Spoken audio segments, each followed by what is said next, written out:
আসসালামু আলাইকুম। আজকের টপিকস মোল বা আচিল বা ফ্রিকেল।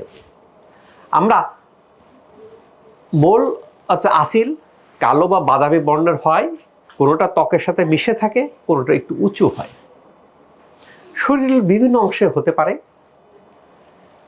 তবে মুখেরটাতে আমরা বেশি ফোকাস দিই। কেন? মুখে দেখতে অড লুকিং লাগে, আগলি লাগে। যদি দেখা যায় কি যে সারা বডিতে 20 থেকে 40টা 45টা পর্যন্ত মোল থাকে, তাহলে স্বাভাবিক। যদি এর থেকে বেশি হয় তাহলে চিন্তার কারণ, বা মুখে বেশ কয়টা মোল হয়েছে, অড লুকিং লাগে। কোনো মোলের মাঝখান থেকে লোম বের হয়, এটা ডেঞ্জারাস হতে পারে, ডাক্তারের শরণাপন্ন হওয়া বাঞ্ছনীয়। কোনো ক্ষেত্রে কি হয়, মোল বা আচিল বা তিল চুলকায়। যদি চুলকায়, ডাক্তারের শরণাপন্ন হতে হয়। যদি ব্যথা করে, ডাক্তারের শরণাপন্ন হওয়া বাঞ্ছনীয়। যদি দ্রুত বেড়ে যাচ্ছে, ডাক্তারের শরণাপন্ন হওয়া বাঞ্ছনীয়। কেন? তাহলে দেখা যায় কি যে মোলের সংখ্যা যদি মাত্রাতিরিক্ত বেশি হয়, বা চুলকায়, বা দ্রুত বাড়ে, বা ব্যথা করে, তাহলে এটা স্কিন ক্যান্সার রূপান্তরিত হতে পারে, টার্ন নিতে পারে। অর্থাৎ কি হতে পারে, বেজাল cell carcinoma, squamous cell carcinoma হতে পারে। সেই দিকে টার্ন নিচ্ছে কিনা, সেই জন্য একজন দক্ষ ডাক্তারের শরণাপন্ন হওয়া বাঞ্ছনীয়। এই মোল হয় কেন? মোল দুই ধরনের, একটা হচ্ছে মোল, একটা হলো ফ্রিকেল, আচিল। এটা একটাতে কি হয়, আমাদের দেহের এপিডার্মিসের মধ্যে যে মেলানোসাইট থাকে, মেলানোসাইটের পরিমাণটা, মেলানিন প্রোডাকশনটা বাড়ায় দেয়। বাড়াই দিলে কি কালো বা বাদামি বর্ণ ধারণ করে।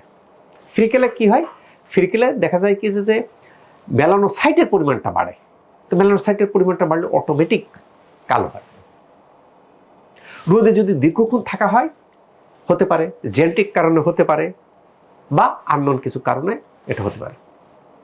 এবার হলো আমার শরীরে স্যার মোল আছে, বিভিন্ন জায়গায় ট্রিটমেন্ট নিচ্ছি, এগুলো আজকাল খুব সহজ পদ্ধতি। কেন এই মোলগুলো রিমুভ করার ক্ষেত্রে মোল রিমুভাল পেন আছে, লেজার আছে, ইলেকট্রোকটারি আছে, ক্রায়ো সার্জারি আছে, অনেকগুলো মেথড আছে। সবগুলো মেথড শশী স্কিন কেয়ার আছে। এখন ধারণ করতে হবে যে মোলগুলো, আমার মোলটা কি ধরনের, কিভাবে আমার ক্ষতি হচ্ছে, তার উপর ডিপেন্ড করে আপনাকে কোন পদ্ধতিতে, লেজার দিয়ে দিতে হবে, না ইলেকট্রোকটারি দিতে হবে, নাকি মোল রিমুভাল পেন দিতে হবে, এটা তার উপর ডিপেন্ড করে।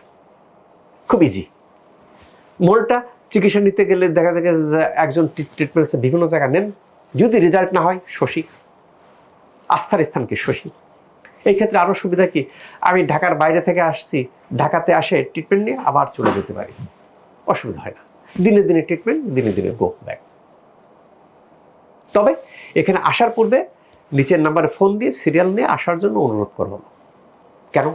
কেননা আসলে দেখবেন যে রোগীর যে চাপে আপনি হয়তো দেখাতেই পারবেন না, বা কি হবে, অনেকক্ষণ ওয়েট করতে হবে। সেটা অ্যাভয়েড করার জন্য নিচের ফোন নম্বরে ফোন দিয়ে আসবেন। স্যার আমি তো ঢাকার বাইরে থাকি, ওখানে নিচ্ছি না, যদি ভালো না হন শশীতে আসেন।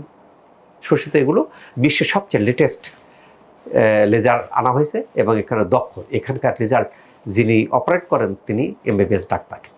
এখানে কোনো টেকনিশিয়ান, টেকনোলজিস্ট দিয়ে মেশিন অপারেট করা হয় না, কাজে রেজাল্ট আসতে বাধ্য। মেশিন ভালো, ম্যান বিহাইন্ড দ্য মেশিন ও ভালো, রেজাল্ট আসবে। আল্লাহ তাআলা আমাদের সবার ত্বককে ভালো রাখুক, এই প্রত্যাশায় আমি doctor S M Shahidul Islam.